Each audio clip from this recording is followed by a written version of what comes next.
아, 저기서 문제가 생길 것 같다면 그 기록을 지워버리는 경우도 있다고. 그럴 수 있어요?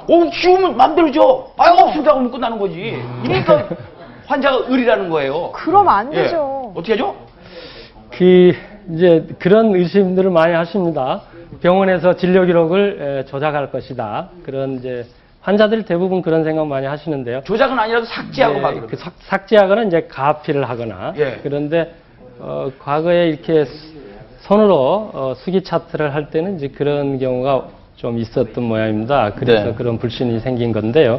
요즘 종합병원은 EMR 차트를 쓰기 때문에 거의 이제 사후 조작이 좀 어렵고요. 또 의료법상에는 그 환자가 진료 기록을 요구하면 반드시 병원은 그 전부를 교부하도록 법에 명시되어 있습니다. 아, 그래요? 예, 그러니까 환자분들은 이제 자신의 권리니까요. 정정당당하게 병원에 네. 진료 기록을 요구할 수 있겠습니다. 네, 그리고 기록이 바뀔 걱정까지는 이제는 하지 않아도 되겠네요. 근데 이렇게 통상 뭐 의료 사고로 인해서 하지마비가 올 경우에 뭐 과실은 어느 정도 인정이 되고 또 손해배상은 얼마 정도까지 받을 수 있는 건가요? 네, 이제 이런 환자가 꽤 발생을 하는데요. 이런 경우에 쟁점, 이제 의료 사고인지 여부에 판단하는 쟁점은 첫 번째가 수술 후에 혈종 제거를 위해서 배액을 도와주는 해머박을 적절히 설치했는지, 그리고 사후에 그 혈종이 발생해서 신경마비가 오는 그런 증상이 있을 때 이 혈종을 제거하기 위한 적절한 수술을 제때 했는지, 이것이 이제 의료사고를 판단하는 쟁점이 되겠습니다.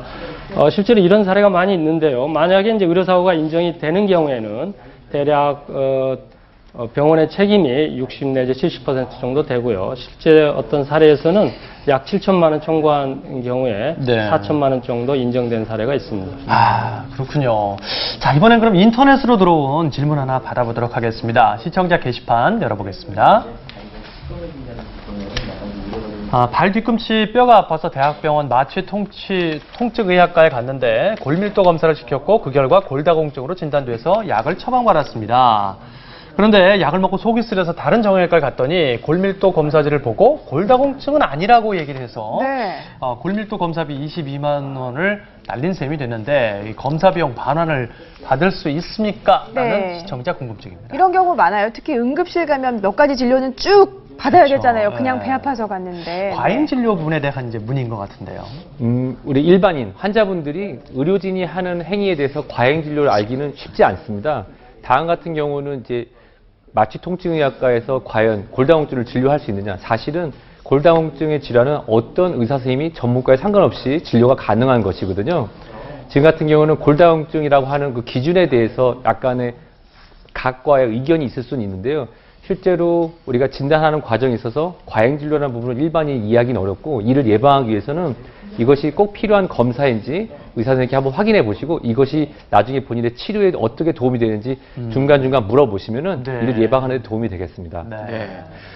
저희 집사람들 얼마 전에 손목이 아파가지고 병원을 갔는데 유명하다고 하는 병원에 갔어요. 그랬더니 일주일에 100만 원꼴을 내라고 그러대요. 그래서 한 달 정도 치료하면 나을 수 있는데 400만 원 가까이 나오더라고요. 그래서 꼭 이렇게 많이 받아야 됩니까? 검사 2번 해야 됩니까? 그랬더니 안 하셔도 돼요. 병 키우면 되죠. 뭐 이런 식으로 겁주는 거예요. 너무했네. 예. 그래서 제가 아는 병원 아름아름 해갖고 갔더니 22만 원이 다 끝났거든요. 예. 근데 그 병원이 어저께 그 TV 보신 분들 보셨겠지만 네. 그 나왔어요. TV에. 과잉 굉장히 진료. 유명한 장사하는 병원으로. 예. 알겠습니다. 예. 이게 여기까지. 과잉 진료해갖고. 일단 좀 흥분을 예. 가라앉히시고 방송범씨 같은 분들이 많으시기 때문에 예. 저희가 좀 준비한 게 지금 있습니다. 전화도 많이 오고 있어요. 지금. 네네. 증상별로 그래서 네. 이왕이면 우리가 검사를 좀 알고 하면은 조금 더 물어볼 때 도움이 될 것 그렇죠. 같습니다. 그러니까 이럴 때 이런 검사를 받으시면 좋다는 그런 의미입니다. 네, 검사 짝꿍들을 저희가 분류를 해봤는데 첫 번째는요. 골절과 외상일 때. 네. 당연히 이제 엑스레이 검사가 꼭 필요하겠죠, 이때는. 네. 네, 엑스레이 검사하면 우리는 골격, 즉 뼈를 보는 검사입니다. 근데 뼈를 보지만 인대나 근육은 보이지 않죠. 그래서 우리가 일단적으로 이렇게 얻어 맞거나 다치거나 깨지거나 부딪히거나 했을 때 일반적으로 가장 우선적으로 하는 것이 바로 엑스선 검사가 되겠습니다. 네. 네. 1차적인 검사. 두 자, 두 번째는요. 번째입니다. 네. 괜찮으세요? 오장육부 속, 자, 오장육부 속 병이 의심될 때 네. CT, 컴퓨터 단층 촬영이나 초음파 촬영을 하면 된다고요. 네. 이 컴퓨터 촬영, 컴퓨터로 하지 토모그래피 말 그대로 컴퓨터를 위해서 몸을 장기를 이렇게 잘라서 안에 오장육부의 내장을 들여다보는 것입니다. 네.